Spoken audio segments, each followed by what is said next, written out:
Hello friends, welcome back in Agri Mantra channel, changing the way of thinking. Today we are discussing about agriculture current affairs which are most useful for upcoming agricultural competitive exams. Friends, आज हम बात करेंगे 30 नवंबर 2020 के important agriculture current affairs जो exam के point of view से काफ़ी important रहने वाले हैं, इसीलिए वीडियो को एंड तक जरूर देखें। उससे पहले एक इन्फॉर्मेशन, अगर आपने अभी तक हमको सोशल मीडिया प्लेटफॉर्म पे फॉलो नहीं किया है तो कर सकते हैं। वहाँ पर आपको latest agriculture current affair dose, PDF notes और इम्पोर्टेंट वीडियोस के लिंक अवेलेबल होते रहते हैं। आपकी बैंक एग्जाम प्रीलिम्स की तैयारी को कंप्लीट करने के लिए इस महीने अनअकैडमी फिर से लेकर आया है ultimate previous year questions test series for bank exams, जो होगा हर ट्यूसडे, थर्सडे और सैटरडे एनालिसिस सेशन के साथ बिल्कुल फ्री। इस subject wise previous year question series में होंगे रीजनिंग, इंग्लिश और क्वांटिटेटिव एप्टीट्यूड के टेस्ट और उनका एनालिसिस बिल्कुल फ्री। ये टेस्ट सीरीज बिल्कुल फ्री है। आपको आपके एरिया ऑफ इम्प्रूवमेंट जानने में और एग्जाम की तैयारी को पूरा करने में ये बहुत हेल्प करेगा। ये टेस्ट सीरीज स्टार्ट हो रही है 1 दिसंबर से। जरूर एनरोल करें और अपनी तैयारी को पक्का करें अनअकैडमी के साथ। इस टेस्ट में एनरोल करने के लिए डाउनलोड करें अनअकैडमी का ऐप और एनरोल पर क्लिक करें। अगर आप फर्स्ट टाइम अनअकैडमी पर आ रहे हैं तो यूज़ करें मेरा अनलॉक कोड, जो कि है SAURABH सौरभ 10। एनरोल करें टेस्ट में फॉर फ्री और एक्सपीरियंस करें अनअकैडमी प्लेटफॉर्म को। यही नहीं, अगर आप अनअकैडमी का प्लस सब्सक्रिप्शन लेंगे तो इस कोड से आपको 10% इंस्टेंट डिस्काउंट मिलेगा, जो कि ऑलरेडी अप्लाइड होगा। अगर आपने अभी तक एनरोल नहीं करा है तो जल्दी डाउनलोड करें अनअकैडमी ऐप और एनरोल करें, और न्यू यूजर्स कोड यूज़ करना मत भूलिएगा। तो आज हम बात करेंगे बहुत इंपॉर्टेंट करेंट अफेयर। यहाँ पर हमने एग्रीकल्चर स्टैटिस्टिक्स को भी यहाँ पर ऐड किया है। बहुत इंपॉर्टेंट है, आपको पता होना चाहिए इंपोर्ट एक्सपोर्ट कितना है, सारी चीज़ें हम यहाँ पर डिस्कस करने वाले हैं। वीडियो बहुत इंटरेस्टिंग होने वाला है। तो यहाँ पर पहली करेंट अफेयर है, recent agri reforms have given new opportunities to farmers says PM Modi in Mann की बात। तो जैसा कि आपको पता है, मन की बात जो कि मोस्टली संडे को नरेंद्र मोदी जी करते हैं, हमारे जो कि प्राइम मिनिस्टर हैं, उन्होंने यहाँ पर बोला है कि जो रिसेंट में एग्रीकल्चर रिफॉर्म्स आए हैं, एग्रीकल्चर बिल आए हैं, वो नए मौके लेकर आए हैं फार्मर्स के लिए और यहाँ पर उनके लिए इनकम बूस्ट करने का एक माध्यम है। तो जानेंगे क्या क्या बातें नरेंद्र मोदी जी ने कृषि बिल के बारे में कही हैं। सारी इन्फॉर्मेशन लेंगे आने वाली स्लाइड में। और कौन कौन से बिल हैं जो भी हाल ही में सितंबर के मंथ में इंट्रोड्यूस हुए हैं, उसके बारे में चर्चा करेंगे। वीडियो बहुत इंपॉर्टेंट रहने वाला है। सेकंड, यहाँ पर आज हम बात करेंगे top 5 India's export destination of floriculture. तो आज हमारा जो टारगेट रहेगा वो रहेगा फ्लोरिकल्चर में टॉप 5 एक्सपोर्ट डेस्टिनेशंस कौन है फ्लोरिकल्चर में, ठीक है, चर्चा करेंगे।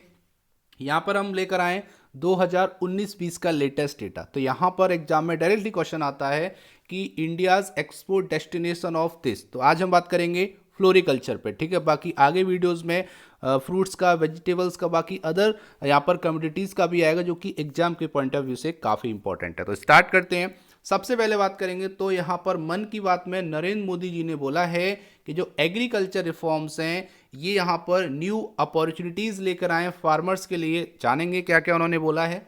सबसे पहले बात करेंगे तो prime minister Narendra Modi on Sunday in 71st edition of his monthly radio program Mann की बात। तो आपको पता है ये एक मासिक रेडियो प्रोग्राम होता है, इसको मन की बात के नाम से हम लोग जानते हैं, जो कि 71 एडिशन था इस बार। तो नरेंद्र मोदी जी ने मन की बात में बोला है the agriculture reforms have opened the doors of new opportunities for farmers and gave them more right. तो इनका मतलब है कि कृषि विधेयकों ने किसानों के लिए नए अवसरों के द्वार खोले हैं और उन्हें अधिक अधिकार दिए हैं, ये कहना है नरेंद्र मोदी जी का। आगे उन्होंने ये भी बोला है कि recent agri reform have open new dimensions are being added to agriculture and its relative activities in India. तो उनका कहना है कि हाल में जो कृषि बिल पास हुए हैं, तो कृषि बिलों ने नए आयाम खोले हैं और भारत में कृषि और इससे संबंधित गतिविधियों को जोड़ा जा रहा है, ये कहना है यहाँ पर नरेंद्र मोदी जी का। और जैसा कि आपको पता है कि एक तरह के नए दरवाजे खुले हैं, नए अवसर खुले हैं फार्मर्स के लिए, पॉसिबिलिटीज़ के, ये कहना है नरेंद्र मोदी जी का। और यहाँ पर अगर हम बात करेंगे तो आपको थोड़ा सा बता देता हूँ कि 17 सितंबर 2020 को लोकसभा से एग्रीकल्चर के जो 2 बिल थे, ठीक है, अभी चर्चा करेंगे वो कौन कौन से बिल थे। तो यहाँ पर 2 bill related to agriculture sector pass हुए थे, जहाँ पर बोला जा रहा था कि इंटर स्टेट और इंट्रा स्टेट ट्रेड को बैरियर फ्री बनाया जाए। तो मतलब है कि यहाँ पर स्टेट के अंदर भी और 2 स्टेटों के बीच में जो आपका ट्रेड है, व्यापार है, उसको बैरियर फ्री किया जाए, यहाँ पर लिमिटेशंस को हटाया जाए। ये इसको प्रमोट करते हैं दोनों बिल, ये कहना है यहाँ पे। और आपको बता दूं 17 सितंबर के बाद 20 सितंबर, ठीक है, 20 सितंबर को यहाँ पे राज्यसभा से ये दोनों बिल पारित हो गए, पास हो गए। देन उसके बाद 22 को जो तीसरा बिल था, जो कि मैंने कई वीडियोस में आपको बताया है, वो पास हुआ 27 को, ठीक है, 27 सितंबर को फाइनली राष्ट्रपति जी का यहाँ पर मंजूरी मिल गई इन बिल को, और यहाँ पर एज ए विधेयक ये पारित हो गए ऑल ओवर द इंडिया। तो इतना आपको याद रखना है। बाकी 5 जून को ये ऑर्डिनेंस आया था, जो कि मैंने आपको बताया था, ये आपका अध्यादेश पारित हुआ था। उसके बाद सितंबर में ये आपके विधेयक के रूप में पारित हो गए। इतना आपको पता रखना है। आगे चलते हैं और जानते हैं कि कौन कौन से बिल हैं जो अभी हाल ही में पारित हुए हैं और वो उनके आने से क्या क्या चेंजेस आएंगे, क्या उनकी डेफिनेशन है। तो जो रीसेंट एग्री रिफॉर्म है, जो कि बोल सकते हो जो आपके सितंबर में जो आपका सेशन लगा पार्लियामेंट में, तब ये पारित हुए। तो इनकी अगर हम बात करेंगे तो पहला बिल था the farmers produce trade and commerce act 2020। अब इसका मतलब समझते हैं क्या है। तो seek to give freedom to farmer to sell their produce outside of the notified agricultural produce market committee APMC market yard. तो एपीएमसी को हिंदी में क्या बोलते हैं, कृषि उपज बाजार समिति। तो यहां पर यह कहना है कि इस बिल को आने से फार्मर को फ्रीडम मिल जाएगी, वो अपने प्रोड्यूस को कहीं भी, खासकर जो एपीएमसी यार्ड है या बोल सकते हो जो एपीएमसी की मार्केट है, उससे बाहर भी अपने एग्रीकल्चर प्रोड्यूस को, अपनी फसल को बेच सकता है। इस बिल के आने से ये आज़ादी किसानों को दी जाती है, ठीक है। तो उम्मीद करते हैं पहला बिल आपको समझ में आया होगा और ये क्यों लाया गया है ये भी आपको समझ में आएगा। ये यहाँ पर बोला जा रहा है गवर्नमेंट ऑफ इंडिया की तरफ से। दूसरा जो बिल है उसकी बात करेंगे, the farmer agreement of price assurance and farm service bill 2020। यहां पर क्या करता है ये bill, it gives farmers the right to enter into a contract with agri business firm, processors, wholesalers, exporters और large retailers for the sale of future farming produce at pre agreed price. तो यहां पर मतलब है इस bill से farmer को right मिलता है कि वो किसी भी कॉन्ट्रैक्ट में शामिल हो सकता है, किसी भी एग्री बिजनेस के साथ, किसी भी फर्म के साथ, किसी भी प्रोसेसर के साथ या होलसेलर के साथ, रिटेलर के साथ, एक्सपोर्टर के साथ। तो यहाँ पर कोई भी लिमिटेशंस अब नहीं रही है। किसान अपनी मर्जी से कॉन्ट्रैक्ट पे खेती कर सकता है, अनुबंधित खेती कर सकता है, ये यहाँ पर कहना है। और यहाँ पर बोला जा रहा है कि प्री एग्रीड प्राइस पे प्रोड्यूस कर सकता है, मतलब जो आपकी फसल है उनको उगा सकता है प्री एग्रीड प्राइस। ये मतलब क्या होता है, प्री एग्रीड का मतलब है कि फसल उगाने से पहले ही उस फसल के दाम निश्चित कर दिए जाएंगे, सुनिश्चित कर दिए जाएंगे, उसके बाद ही किसान फसल करेगा। अब उसके जो रेट हैं वो फ्यूचर में कम होंगे या ज़्यादा होंगे, उस पर कोई भी प्रभाव नहीं पड़ेगा। समझ में आ रहा है, उसी को बोलते हैं प्री एग्रीड, मतलब पहले से ही एग्रीमेंट हो जाएगा कि इतने रुपए पर क्विंटल पे हम आपके इस प्रोड्यूस को जो फ्यूचर में आने वाला है उसको हम परचेस करेंगे। इसी को यहाँ पर कॉन्ट्रैक्ट फार्मिंग का नाम दिया गया है कि हम कॉन्ट्रैक्ट पे खेती करेंगे। जो एग्री बिजनेस होंगे, जितने भी फर्म होंगे, होलसेलर होंगे, उनके साथ में ये खेती की जाएगी। तो ये जो आपका दूसरा बिल है वो इन्हीं चीज़ों को बढ़ावा देता है और फार्मर को राइट देता है according to government of India.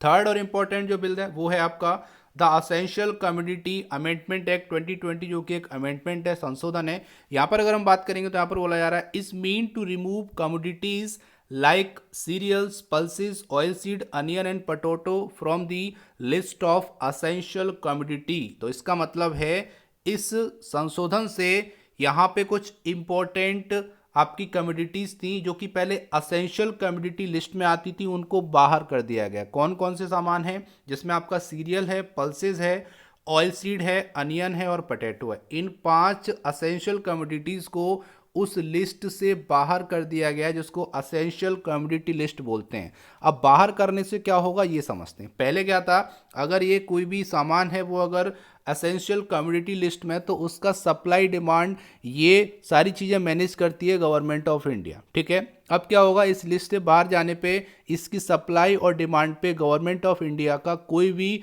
Regulation नहीं रहेगा। ठीक है, अब इससे होगा क्या कि यहाँ पे फार्मर अपने क्रॉप को, अपने प्रोड्यूस को लंबे समय तक स्टोर करके रख सकता है। अब ये तो हो गया फार्मर के बेनिफिट के अकॉर्डिंग, लेकिन यहाँ पर कोई और बेनिफिट कैसे ले सकता है कि जो बोल सकते हो अदर जो आपके ट्रेडर्स हैं, जो किसी भी प्रोड्यूस को सीजन पे रख सकते हैं, ठीक है, एज ए ब्लैक में, या बोल सकते हो उसको स्टोर करके रख देंगे और जब मार्केट में प्राइस ज़्यादा आएगा तो उसको सेल कर देंगे, तो इसको बोलते हैं जमाखोरी करना। तो जो जमाखोर हैं उनका यहाँ पर ज़्यादा फायदा होगा, ये किसानों के अकॉर्डिंग बोला जा रहा है। लेकिन गवर्नमेंट ऑफ इंडिया यहाँ पर ये कहती है कि इन पांचों कमोडिटीज़ को बाहर करने से यहाँ पर किसान अपने प्रोड्यूस को लंबे समय तक स्टोर कर सकता है और अपने मन माफिक जब उसका मन करेगा तभी वो अपने प्रोड्यूस को कहीं भी बेच सकता है जहां उसको ज़्यादा या उचित मूल्य मिले, ये कहना है गवर्नमेंट ऑफ इंडिया का। तो उम्मीद करते हैं यहाँ तक आपको समझ में आया होगा। अब यहाँ पे थोड़ा सा मैं आइडिया दे देता हूँ कि किसान की क्या राय है इन बिल पे और वो क्यों इनका विरोध कर रहे हैं, तो थोड़ा सा मैं आइडिया दे देता हूँ। तो यहाँ पर अगर पहले बिल की बात करेंगे तो इनके अकॉर्डिंग यहाँ पर ये बोला जा रहा है कि फ्रीडम तो मिल जाएगा, लेकिन जो एपीएमसी है, अभी तक जो एमएसपी था, ठीक है, जो आपका एमएसपी सिस्टम चल रहा है वो अगर ख़त्म हो गया तो क्या होगा कि जितनी भी आड़तियाँ हैं, जिनको एजेंट बोलते हैं, ठीक है, और जो आपके ट्रेडर्स होते हैं, उनका यहाँ पर बोल सकते हो एक तरह से बिजनेस से आउट हो जाएंगे। उसके बाद क्या होगा कि कोई भी एक बॉटम प्राइस या बोल सकते हो बेस प्राइस नहीं बचेगा किसी भी फूड प्रोडक्ट का या किसी भी वेजिटेबल का या किसी भी ग्रेन का। वेजिटेबल में तो खासकर अभी एमएसपी है ही नहीं। केरला की बात करेंगे तो वहाँ पर एमएसपी आया है। तो सीरियल्स की बात अगर हम करेंगे तो यहाँ पर ये बोला जा रहा है कि जब बेस प्राइस ही खत्म हो जाएगा तो किसान अपने प्रोड्यूस को कहाँ बेचेगा, कितने दाम पर बेचेगा। तो ये कहीं ना कहीं डर है किसानों को इस बिल के आने से। दूसरा यहाँ पर जो बोला जा रहा है वो यहाँ पर है कॉन्ट्रैक्ट फार्मिंग। तो इसका विरोध वो इसलिए कर रहे हैं कि जितने भी आपके बिजनेसमैन होंगे, होलसेलर होंगे या फिर आपके प्रोसेसर होंगे, वो अपने कहने के अकॉर्डिंग या अपनी इच्छा के अकॉर्डिंग किसान से खेती करवाएंगे। ठीक है, उनके अकॉर्डिंग बीज, खाद, दवा, पानी सब कुछ यूज़ करना पड़ेगा। हो सकता है कि ये सारी चीज़ें कॉस्टली हों या फिर मृदा की जो क्वालिटी है, ठीक है, मृदा में जो न्यूट्रिएंट है वो अफेक्ट करें। यहाँ पर बोल सकते हो जो फर्टिलिटी है वो अगर थोड़ी बहुत भी ख़राब होती है या ज़्यादा ख़राब होती है तो उसके लिए भी किसान ही रिस्पॉन्सिबल माना जाएगा। यहाँ पर जो फर्म है, जो आपके एग्री बिजनेसमैन है, उनको यहाँ पर रिस्पॉन्सिबल नहीं माना जाएगा। तो ये कहीं ना कहीं नुकसानदायक हो सकता है, ये यहाँ पर बात बोली जा रही है। और यहाँ पर खासकर नुकसान होगा जो छोटे किसान हैं। बड़े किसानों की बात ठीक है, एग्री बिजनेस आएंगे, कॉन्ट्रैक्ट करेंगे, काम चलेगा। लेकिन जो छोटे किसान हैं जिनके पास बहुत कम खेती है, उनका ना तो कोई कॉन्ट्रैक्ट हो पाएगा और ना ही उनको एमएसपी मिल पाएगा। तो ये प्रॉब्लम जनरेट हो सकती है।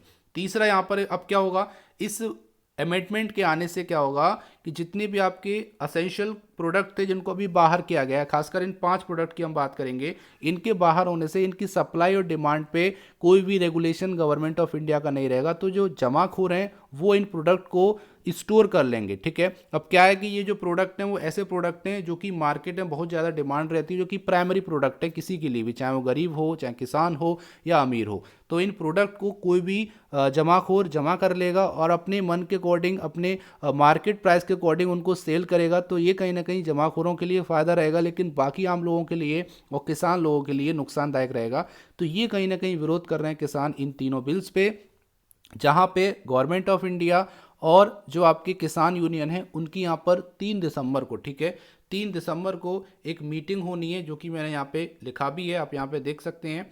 यहाँ पर ये बोला गया है कि the union agriculture minister Narendra Singh Tomar invite protesting farmer for talk on 3 दिसंबर 2020। तो 3 दिसंबर 2020 को नरेंद्र सिंह तोमर जी ने यहाँ पर किसान यूनियन के जो लीडर्स हैं उनको बातचीत के लिए बुलाया है और उनसे पूछा जाएगा कि आपकी क्या मांग है, आप क्या चाहते हैं। रिजल्ट में जो भी होगा, लेकिन अभी तक आपको इतना समझना है। उम्मीद करते हैं यहाँ तक आपको करंट अफेयर समझ में आया होगा, हेल्पफुल लगा होगा। अब यहाँ पर एपीएमसी की बात हुई है, थोड़ा सा डिस्कस कर लेते हैं एपीएमसी के बारे में। तो जो कि आपको पता है एग्रीकल्चरल प्रोड्यूस मार्केट कमेटी, इसको बोला जाता है कृषि उपज बाजार समिति। तो यहाँ पर स्टेट और एपीएमसी इंटीग्रेटेड जो ईनाम प्लेटफॉर्म पे मार्केट हैं वो टोटल कितनी है, 1000 मार्केट हैं या फिर बोल सकते हो ई मंडीज़ हैं जो कि ऑन बोर्ड हैं। यहाँ पर अगर हम बात करेंगे तो ये अब हो गई हैं 21 स्टेट और आपके 3 यूनियन टेरिटरीज़ में ये आपकी मंडीज़ हैं जो कि ऑनलाइन बेसिस पर हैं। यहाँ पर अगर हम बात करेंगे तो इनको 2 फेसेस में ऑन बोर्ड लाया गया था, तो पहले फेज़ में जो थी वो आपकी 585 मंडी ऑन बोर्ड आई और दूसरे फेज़ में 415 मंडीज यहाँ पे ऑन बोर्ड आई, तो टोटल हो गई यहाँ पे 1000। अब यहाँ पे बात हो रही है ई मंडी की, इनाम की, तो थोड़ा सा आपको बता देते हैं। जो ई नाम प्लेटफॉर्म है इसको बोला जाता है नेशनल एग्रीकल्चर मार्केट, आप लोग सभी जानते होंगे। तो ये आपका लॉन्च हुआ था 14 अप्रैल 2016 में। किसने किया था? तो हमारे नरेंद्र मोदी जी ने, जो कि प्राइम मिनिस्टर हैं, उन्होंने यहाँ पे इसको लॉन्च किया था, ये आपको याद रखना है। और यहाँ पर अगर हम बात करेंगे तो इस पोर्टल को, इस ई नाम पोर्टल को जो मैनेज करेगा वो काफ़ी इंपॉर्टेंट, यहाँ से क्वेश्चन आ सकता है कि ई नाम पोर्टल को कौन मैनेज करता है, तो वो करता है small farmer agri business consortium, ठीक है। इसको SFAC के नाम से जाना जाता है, ठीक है। मैं रिपीट करता हूँ, small farmers agri business consortium, ठीक है। और इस ई नाम मंडी को लाने का, इस ई नाम प्लेटफॉर्म को लाने का उद्देश्य क्या था ये भी जान लेते हैं। तो यहाँ पर जो विजन है नरेंद्र मोदी जी का वो है वन नेशन वन मार्केट, ठीक है। One nation one market mission है इस ई नाम प्लेटफॉर्म को लाने का। उम्मीद करते हैं यहाँ तक आपको करंट अफेयर समझ में आया होगा, हेल्पफुल लगा होगा। अगर आपको वीडियो पसंद आ रही है, अच्छी लग रही है, तो वीडियो को अभी लाइक करो और इस वीडियो को ज़्यादा से ज़्यादा शेयर करो। आज की वीडियो का टारगेट है केवल और केवल 300 लाइक का। उम्मीद करते हैं यहाँ तक आपको करंट अफेयर समझ में आया होगा। आगे चलते हैं, यहाँ पर बात करेंगे तो top 5 India's export destination of floriculture के बारे में बात करेंगे, जो कि 2019-20 का डेटा है और ये डेटा लिया गया है एपीडा से, ठीक है। तो जान लेते हैं एपीडा की साइट पे जो डेटा है। एपीडा मतलब होता है agricultural and process food product export development authority. तो यहाँ पर बात करेंगे कि टॉप इंडियाज एक्सपोर्ट डेस्टिनेशन, मतलब है फ्लोरिकल्चर के रेस्पेक्ट में बात करेंगे तो इंडिया में जो एक्सपोर्ट होता है इंडिया से अदर कंट्री को, तो सबसे ज़्यादा किस कंट्री को फ्लोरिकल्चर का एक्सपोर्ट किया जाता है। तो यहाँ पर हम सारी चीज़ें परसेंटेज वाइज और शेयर वाइज सारी कुछ देखेंगे, वैल्यू में भी देखेंगे। तो सबसे पहले बात करेंगे तो जो ओवरऑल आपका जो 100% एक्सपोर्ट होता है फ्लोरिकल्चर का सभी कंट्रीज़ को, उसका 26% अकेले यूएसए में होता है। तो सबसे ज़्यादा जो एक्सपोर्ट करता है भारत वो यूएसए को करता है, जो कि टोटल का 26% करता है। देन उसके बाद यहाँ पर ये हो गया फर्स्ट नंबर पे। सेकंड नंबर पे करता है आपका नीदरलैंड को, यहाँ पे 14% शेयर है ओवरऑल का, ठीक है। मतलब 100% में से 14% नीदरलैंड को यहाँ पर एक्सपोर्ट करता है फ्लोरिकल्चर इंडिया। और यहाँ पर बात करेंगे थर्ड नंबर पे, तो यहाँ पे थर्ड पे है आपका जर्मनी, और देखो यहाँ पर 4 पे भी आपको 8% दिख रहा है। कंफ्यूज नहीं होना है, अब थोड़ा सा डिफरेंस है जर्मनी में और यूके में, मैं आपको भी बताने वाला हूँ। तो यहाँ पर 4th पर आपका है यूके और आपका 6 पर है 5 पर आपका है यूनाइटेड अरब इमिरात, ठीक है। तो ये टॉप 5 इंडियाज एक्सपोर्ट डेस्टिनेशन है 2019-20 के। ये डेटा लिया गया है एपीडा से, जो कि एक आपका ऑथेंटिकेट डेटा है, ठीक है। अब आगे बात कर लेंगे वैल्यू में। तो यहाँ पर मैं आपको बताता हूँ नंबर 1 पे यूएसए, जिसकी अगर हम क्वांटिटी बात करेंगे मेट्रिक टन में, तो यहाँ पर 3276.08 मेट्रिक टन यहाँ पे एक्सपोर्ट किया गया है। और रुपीस की बात करेंगे तो 13,902.70 लाख, ठीक है। यहाँ पर जो परसेंटेज ग्रोथ है प्रीवियस ईयर से वो 19.49, लगभग 20% का प्रीवियस ईयर से परसेंटेज ग्रोथ देखा गया है। सेकंड पे नीदरलैंड है, थर्ड पे जर्मनी, यूके और यहाँ पर यूनाइटेड अरब इमिरात। अब यहाँ पे ये कंफ्यूज मत होना कि यहाँ पे ये ज़्यादा है और ये कम है, यहाँ पे लिया गया है रुपीज़ के अकॉर्डिंग, ठीक है। रुपीज़ को यहाँ पर बेस माना गया है, तो रुपीज़ में सबसे ज़्यादा जो एक्सपोर्ट हुआ है वो यूएसए को हुआ है, then Netherland, then Germany, then UK और उसके बाद यूएई। तो आपको यहाँ पर टॉप 5 नाम याद रखने हैं, क्योंकि यहाँ पर डेटा तो नहीं पूछेगा, लेकिन यहाँ पर कंट्री पूछ लेगा कि सबसे ज़्यादा एक्सपोर्ट फ्लोरिकल्चर का इंडिया किस कंट्री को करता है। तो नंबर 1 पे यूएसए हो जाएगा, सेकंड पे नीदरलैंड, थर्ड पे जर्मनी, फोर्थ पे यूके और फिफ्थ पे यूनाइटेड अरब इमिरात। उम्मीद करते हैं ये वाला सेक्शन आपको पसंद आया होगा। अगर आपको पसंद आया है तो हम आने वाले वीडियो में, क्योंकि ये वाला जो सेक्शन है एग्रीकल्चरल स्टैटिस्टिक्स, ये रह जा रहा है क्योंकि करंट अफेयर भी अब कंटिन्यू हो रहा है, बाकी और भी सेशन आपके आ रहे हैं, हॉर्टिकल्चर, उसके बाद एनिमल हस्बेंड्री, उसके बाद आपका एमपी में जो आया है आरएईओ का, उसका भी सेशन आ रहा है। केवल आपका एग्रीकल्चर बोल सकते हैं स्टैटिस्टिक्स बच जाता। तो इसको अब हम कवर करेंगे इसी रात के जो 9 बजे सेशन आता है उसमें। तो उम्मीद करते हैं यहाँ पर फ्लोरिकल्चर के according top 5 India's export destination आपको समझ में आए होंगे। यहाँ से डायरेक्टली क्वेश्चन पूछा जाता है। तो उम्मीद करते हैं यहाँ तक आपको करंट अफेयर समझ में आया होगा, हेल्पफुल लगा होगा। तो जल्दी से वीडियो को लाइक करो। आज की वीडियो का टारगेट है केवल और केवल 300 लाइक्स का, क्योंकि हमको मोटिवेशन मिलता है आपके लाइक से और ऐसा ही कंटेंट बनाने के लिए हमको प्रेरित करता है। अब चलते हैं आज के प्यारे से क्वेश्चन की तरफ, लेकिन उससे पहले बात करेंगे पिछले वीडियो में पूछे गए क्वेश्चन के आंसर के बारे में। क्वेश्चन था the largest producer of mushroom in the world is. तो आंसर है चाइना। तो चाइना सबसे बड़ा यहाँ पर प्रोड्यूसर है और कंज्यूमर भी है मशरूम का, ये आपको याद रखना है। अब बात करेंगे आज का प्यारा क्वेश्चन। तो क्वेश्चन है the world's largest fish market is. तो आपको बताना है विश्व की सबसे बड़ी फिश मार्केट, मछली बाजार कहाँ पर है, ये आपको कमेंट बॉक्स में लिख के भेजना है। उम्मीद करते हैं आपको आंसर आता होगा। तो जल्दी से टाइप कीजिए आंसर और भेज दीजिए हमारे चैनल पर। हम आपके वैल्यूएबल कमेंट का बेसब्री से इंतजार करें। तो ये था आज का इंपॉर्टेंट सेशन। उम्मीद करते हैं सेशन पसंद आया होगा, हेल्पफुल लगा होगा। अगर कोई सजेशन है तो आप कमेंट कर सकते हैं। इसका PDF आपको हमारे टेलीग्राम चैनल और व्हाट्सएप ग्रुप में मिल जाएगा, जिसकी लिंक डिस्क्रिप्शन बॉक्स में दे दी है। So thank you for watching. जय हिंद, जय भारत।